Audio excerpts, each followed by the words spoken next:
और इस वक्त की सबसे बड़ी खबर आपको बता दें, 3 तलाक पर सुप्रीम कोर्ट में सुनवाई जारी है। सुनवाई शुरू होते ही संविधान पीठ ने साफ कर दिया कि सुनवाई सिर्फ 3 तलाक के मुद्दे पर ही हो रही है। निकाह हलाला पर जरूरत पड़ने पर ही सुनवाई की जाएगी, बहु विवाह पर कोई सुनवाई नहीं की जाएगी। इससे पहले चीफ जस्टिस ने 3 सवाल किए।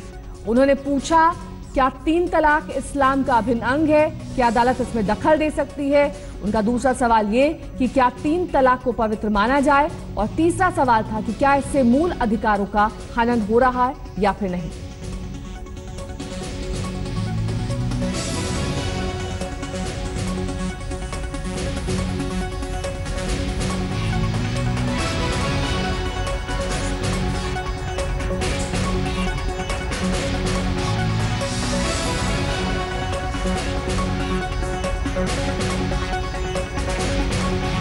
और इस वक्त ट्रिपल तलाक के मुद्दे पर हमारे साथ 3 खास मेहमान जुड़ गए हैं। 2 हमारे साथ स्टूडियो में मौजूद हैं और एक सुप्रीम कोर्ट के वकील इस वक्त हमारे साथ जुड़े हुए हैं। ट्रिपल तलाक के मुद्दे पर इन तीनों से चर्चा करेंगे।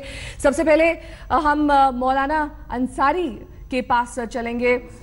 मौलाना अंसार जी हमारे साथ जुड़े हैं। मौलाना अंसार जी, ये बताइए, जो आज जिरह चल रही है, 3 सवाल ये जो सुप्रीम कोर्ट ने किए हैं, इस पर बहस की जानी है, इस पर जिरह होगी। ये 3 सवाल कितने जरूरी और कितने मौलिक? किससे सवाल किया है माननीय सुप्रीम कोर्ट ने? ये सवाल उन्होंने कहा है कि सवालों पर जिरह होगी। 3 सवाल ये हैं, इन पर जिरह की जाएगी। किससे सवाल किया, किससे जानना चाह रहा है माननीय सुप्रीम कोर्ट? ये तो पता चलना चाहिए ना। पहले किससे जानना चाह रहा है? जो पक्ष है उनसे जानना चाह रहा है, जो पिटिशनर है उनसे जानना चाह रहा है, या हिंदुस्तान के लोगों से जानना चाह रहा है कि आप वोट करके बताइए कि अभिन्न अंग है इस्लाम का? किससे जानना चाह रहा है? वो एक बहुत बड़ी संस्था है, उसको तो उठा के फैसला करना चाहिए, सही है गलत है, खत्म हो गई बात। ये तो आप माननीय सुप्रीम कोर्ट ये कह रहा है कि साहब ये अभिन्न अंग, हम तो अपनी दाल को कौन पतला बताएगा भाई? इस्लाम का एक कानून है, वो हमने पक्ष रख दिया है, चाहे वो पर्सनल लॉ बोर्ड के जरिए गया हो, जमीयत उलमा हिंद के जरिए गया हो, एक आम आदमी के जरिए गया, किसी के जरिए गया हो, हम अपना पक्ष रख चुके हैं। क्या है वो पक्ष? पहले वो पक्ष ये है कि शरीयत में कोई भी ऐसा फेल नहीं है जो इस्लाम से जुड़ा हुआ ना हो, अवाम से जुड़ा हुआ ना हो, इंसान से जुड़ा हुआ ना हो। चाहे वो खाना खाने का हो, पानी पीने का हो, निकाह का हो, तलाक का हो, सारी चीजें इस्लाम का अभिन्न अंग हैं। और ये बात माननीय सुप्रीम कोर्ट जानता है। अगर नहीं जानता होता तो सुप्रीम कोर्ट सीधा उठा करके फैसला कर देता। ये पंच परमेश्वर जो बैठे हैं, ये 2 हफ्ते में सब कुछ क्लियर कर देंगे और जो भी फैसला उनका आएगा वो सर आंखों पर होगा हमारे। जीनत अली जी इस वक्त हमारे साथ जुड़ी हुई हैं। जीनत अली जी, जो इस वक्त अंसार जी कह रहे हैं, आप उनकी बात से सहमत हैं? जी नहीं, मैं उनकी बात से बिल्कुल सहमत नहीं हूँ, क्योंकि शरिया जो है वो डेवलप्ड लॉ है और जो कुरान जो है वो प्राइमरी सोर्स ऑफ लॉ है। और जो प्राइमरी सोर्स ऑफ लॉ है वो 2 है, वो है कुरान शरीफ और दूसरा है ऑथेंटिक ट्रेडिशंस यानी कि हदीस। तो ये जो 2 जो कुरान शरीफ में है, ये इंस्टेंट ट्रिपल तलाक का कोई भी जिक्र नहीं है, वो कहीं भी नहीं है और कहीं भी नहीं है। ये प्री इस्लामिक लॉ था। ये जब प्रॉफेट मोहम्मद जब दुनिया में आए हमारे में, पीस बी अपॉन हिम, तो एक सोसाइटी थी कि वो वैक्यूम में पैदा नहीं हुए। वो सोसाइटी के अंदर बीच में बहुत सारे प्रैक्टिसेस थे, जिसमें एक ट्रिपल तलाक था जो वुमेन का पोजीशन डाउन करता था, वुमेन को इनडिग्निफाई करता था। It was a barbarous practice. और जो हजरत हमारे सल्लल्लाहु अलैहि वसल्लम प्रॉफिट ने बिल्कुल उसको निकाल दिया, बल्कि उनको डिवोर्स पसंद नहीं था और ट्रिपल डिवोर्स का तो सवाल ही पैदा नहीं होता। तो और डिवोर्स का उन्होंने एक प्रोसीजर बताया कुरान शरीफ में, और वो प्रोसीजर ये है सूरह नंबर 4 वर्स नंबर 35 कि जब भी शिकाक हो, शिकाक मतलब डिफरेंसेस हो between the husband and wife, तो आप आर्बिट्रेशन काउंसिल अपॉइंट करें। और सूरत तलाक में 65 वर्सेस 1 और 2 बताता है कि एक पीरियड ऑफ इद्दत होता है। इद्दत मीन्स वेटिंग पीरियड। 3 महीने का वेटिंग पीरियड है, जिसमें एक रेकन्सिलिएशन होता है, जहां आर्बिट्रेटर्स आते हैं, फैमिली के हो, गवर्नमेंट के हो, जो कोई ऑफिशियल्स हो, तो उनको साथ लाने के लिए। वो पीरियड में वो दोनों मैरिड रहते हैं, सेक्सुअल रिलेशंस नहीं रहता है, लेकिन मैरिड रहते हैं। अगर औरत मर गई उस जमाने में तो मर्द उसे इनहेरिट करता है, और मर्द गुजर गया तो औरत उसे इनहेरिट करती है। इसको कहते हैं तलाक रजाई, मीन्स रिवोकेबल डिवोर्स। और जो तलाक बिदअत हमारे हजरतों ने आपको रोकना पड़ेगा। जीनत शौकत अली जी, आप हमारे साथ बनी रहिए। 3 तलाक का मुद्दा जिसमें इस वक्त सुप्रीम कोर्ट में जिरह चल रही है, सभी खास मेहमान हमारे साथ बने हुए, उनका तारुफ आपसे एक बार करा देते हैं। डॉक्टर जीनत शौकत अली हमारे साथ है, निदेशक WIISD, साथ ही मौलाना अंसार रजा जो कि चेयरमैन है गरीब नवाज फाउंडेशन के, वसुंधरा पाठक मसूरी जो कि वकील हैं सुप्रीम कोर्ट में, और साथ ही हमारे साथ मौलाना हामिद नोमानी जी हैं जो कि राष्ट्रीय सचिव हैं जमीयत उलेमा ए हिंद के। और साथ ही आपको अब सीधे लिए चलते हैं, संजय शर्मा हमारे संवाददाता हमारे साथ जुड़े हुए हैं। संजय शर्मा जी, ये बताइए कि जिस तरह से अब जिरह चालू है इस वक्त सुप्रीम कोर्ट में, क्या कुछ चल रहा है?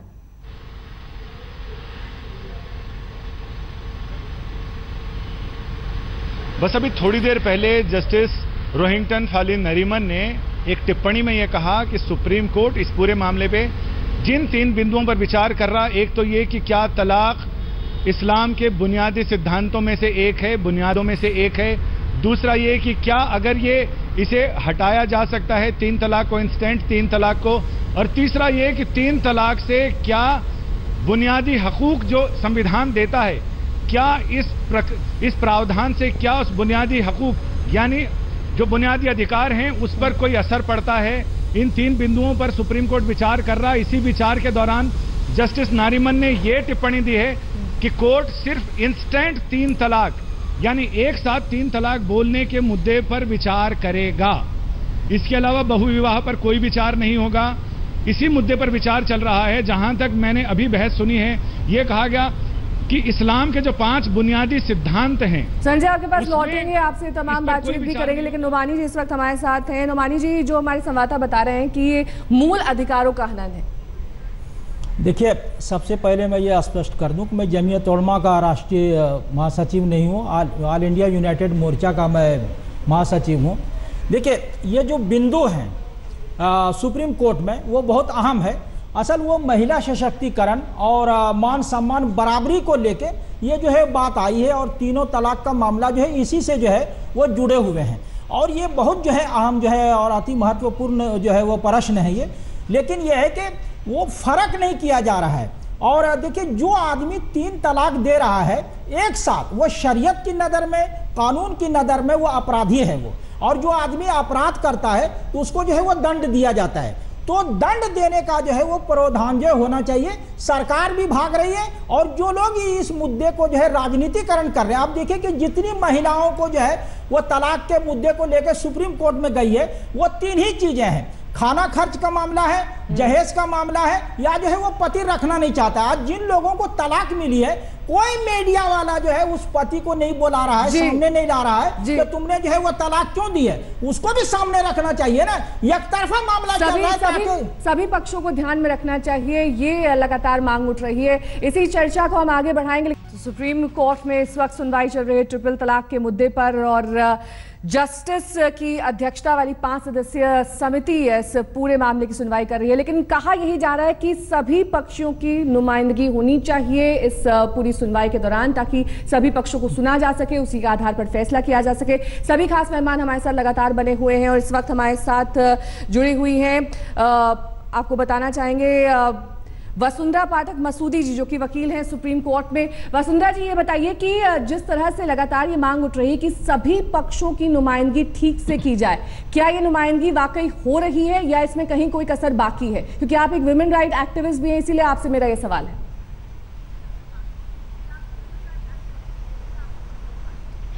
देखिए, सबसे पहले तो जानना ये बहुत ज़रूरी है कि तमाम जो पक्ष हैं, वुमेन्स राइट ऑर्गेनाइजेशंस हैं, जो कि इस्लाम से रिलेटेड ऑर्गेनाइजेशंस हैं, उन सभी का इस मुद्दे पर बोलना काफ़ी, बेशक उनका जो एक व्यू पॉइंट है हमसे मुख्तलिफ ही क्यों ना हो, मगर वो तमाम व्यूज़ इस वक्त सुनने बेहद अहम है, लाजमी है और ज़रूरी है, क्योंकि ये धर्म से जुड़ा हुआ मसला है। और धर्म, आपको पता है, हमारे देश में अंजना एक बहुत ही ज़्यादा महत्वपूर्ण स्थान जो है रखता है। जहां तक की बात है सुप्रीम कोर्ट के आला जजों की, जो कि उन्होंने 3 स्पेसिफिक क्वेरीज बनाई हैं, ये काबिल तारीफ है। और यहाँ अभी एक सज्जन पूछ रहे थे कि किन से पूछी हैं, तो मैं आपको बताए देती हूँ कि जब भी कभी सुप्रीम कोर्ट में कोई केस जाता है या भारतीय अदालतों में जब भी कोई केस जाता है, खासतौर पे सुप्रीम कोर्ट में, हाई कोर्ट में या और किसी भी अदालत में, तो उसमें इश्यूज फ्रेम होते हैं ताकि उन इश्यूज को जो हमारे को लगता है कि मूट क्वेश्चंस हैं, जिन पड़ाव को क्रॉस करके ही हम उस मसले के हल पर पहुंच सकते हैं, उन मुद्दों को फ्रेम किया जाता है और उन मुद्दों को परखा जाता है कि क्या कोर्ट की जो इंटरवेंशन है इन मसलों में बन सकती है कि नहीं। तभी कोर्ट ने बहुत ही अच्छा सवाल रखा है, जो सबसे पहला रखा है कि क्या ट्रिपल तलाक, जिसे कि मैं शुरू से इंस्टेंट ट्रिपल तलाक कहती आई हूँ। ट्रिपल तलाक के मुद्दे पर सुप्रीम कोर्ट में जिरह जारी है, लेकिन सुप्रीम कोर्ट ने साफ कर दिया है कि हलाला पर जरूरत पड़ने पर ही सुनवाई की जाएगी और यहां तक कि अगर जरूरत पड़ी तो तभी इस निकाह और तमाम दूसरी पहलू पर भी जिरह होगी। लेकिन जो बेसिक मुद्दा है वो इस वक्त ट्रिपल तलाक का है। सभी खास मेहमान हमारे साथ जुड़े हुए, उनसे चर्चा करेंगे, लेकिन अहमद अजीम हमारे संवाददाता जो है उन्होंने बातचीत की है पेटिशन दाखिल करने वाले से। सुनते हैं क्या कुछ कहा है। हमारे साथ मौजूद हैं फरहा फैज, जो कि इस मामले में एक याचिकाकर्ता भी हैं, पेशे से वकील भी हैं। फरहा, आपने अपनी याचिका में प्रमुख क्या चीज कही है, क्या चीज आप खत्म करने की मांग कर रही हैं? दरअसल मैंने जो बात की है वो कोडिफिकेशन की बात की है कि जो शरिया लॉ है उसका कोडिफिकेशन हो जाना चाहिए ताकि एक्चुअल शरिया का जो सही फॉर्म है वो लोगों के सामने आ जाए और इसके हिसाब से हमारे जो देश की कानून व्यवस्था है वो चले। मुसलमान और मुसलमान लोग जो हैं वो मेन स्ट्रीम में आए और जो एक तरीका है न्याय मांगने का उस तरीके को अडॉप्ट करें। आपने मुस्लिम पर्सनल लॉ बोर्ड के ऊपर भी सवाल उठाए हैं? हाँ, पर्सनल लॉ बोर्ड पर इसलिए सवाल उठाए हैं कि वो जो हमारी जो न्याय व्यवस्था को है वो चैलेंज किए हुए हैं, वो अपनी पैरेलल जुडिशरी चला रहे हैं, मुस्लिम कम्युनिटी को मिसगाइड करते हैं और धर्म के नाम पर वो कहते हैं कि अगर आपको न्याय मिलेगा तो वो दारुल क़ज़ा में ही मिलेगा। आप 3 तलाक पूरा चाहते हैं कि खत्म हो जाए या जो 3 तलाक एक बार में बोल दिया जाता है उसके खिलाफ? तलाक बिदत के खिलाफ एक बार में जो 3 तलाक बोला जाता है, क्योंकि इस तरह की तलाक का कोई भी जिक्र कुरान शरीफ में नहीं मिलता। जिस चीज का जिक्र कुरान शरीफ में नहीं है तो हम उस चीज को क्यों अडॉप्ट करें या उस चीज को क्यों फॉलो करें? If we are the real Muslims we have to follow the actual sharia of explain in the Quran. 3 तलाक के आप खिलाफ नहीं, एक बार में जो 3 तलाक बोलते हैं उसके खिलाफ? बिल्कुल बिल्कुल। 3 तलाक का मतलब ये है कि एक मैसेज ये जा रहा है हर जगह की लोग जो इन जनरल बात कर रहे हैं कि 3 तलाक ही गलत है, वही खत्म हो जाने, जो कुरान में दिया है वो नहीं होना चाहिए खत्म, बल्कि एक बार में जो 3 तलाक करते हैं वो होना चाहिए। देखिए वो चीज खत्म नहीं हो सकती, क्योंकि अगर हम हिंदू लॉ की भी बात करें तो उसमें जो है मीडिएशन का कंसेप्ट है। कोई भी अगर डाइवोर्स की डिमांड करता है, डाइवोर्स सूट फाइल करता है डिस्ट्रिक्ट कोर्ट में, तो कोर्ट जो है उसको पहले चांस देती है मीडिएशन का, रिकंसिलिएशन का, तो वही चीज कुरान ने भी दे रखी है। तो अगर इसमें कोई सेकुलर लॉ बनेगा भी तो यही चीज कही जाएगी कि डाइवोर्स सूट फाइल होने पर उनको मीडिएशन का जो है वो चांस देना चाहिए। तो ये व्यवस्था कुरान में है।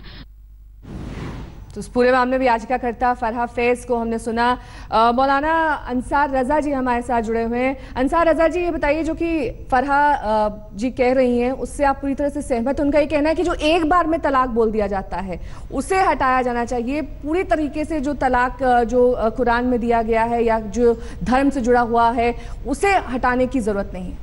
नेहा जी, एक बात मैं आपसे बता दूं, हिंदुस्तान में एक संविधान है, हिंदुस्तान का ट्रैफिक का नियम है कि आपको लेफ्ट साइड में रोड पे चलना है और अगर आप लेफ्ट लाइन चल करके आप राइट पे चलने लगे तो आप रॉन्ग कहलाएंगे।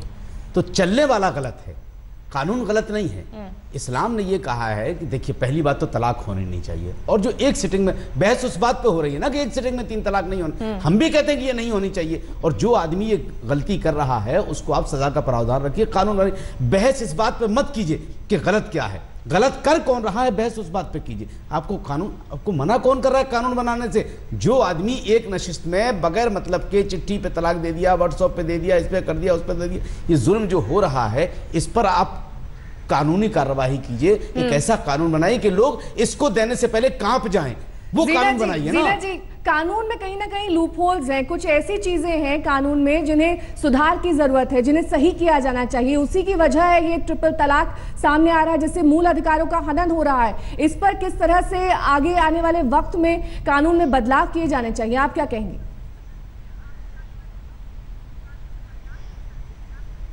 देखिए, सबसे पहले जो इंस्टेंट तलाक है, जो इंसान तलाक तलाक तलाक कह के अपनी बीवी को अलग कर देता है, ये नॉन कुरानिक है।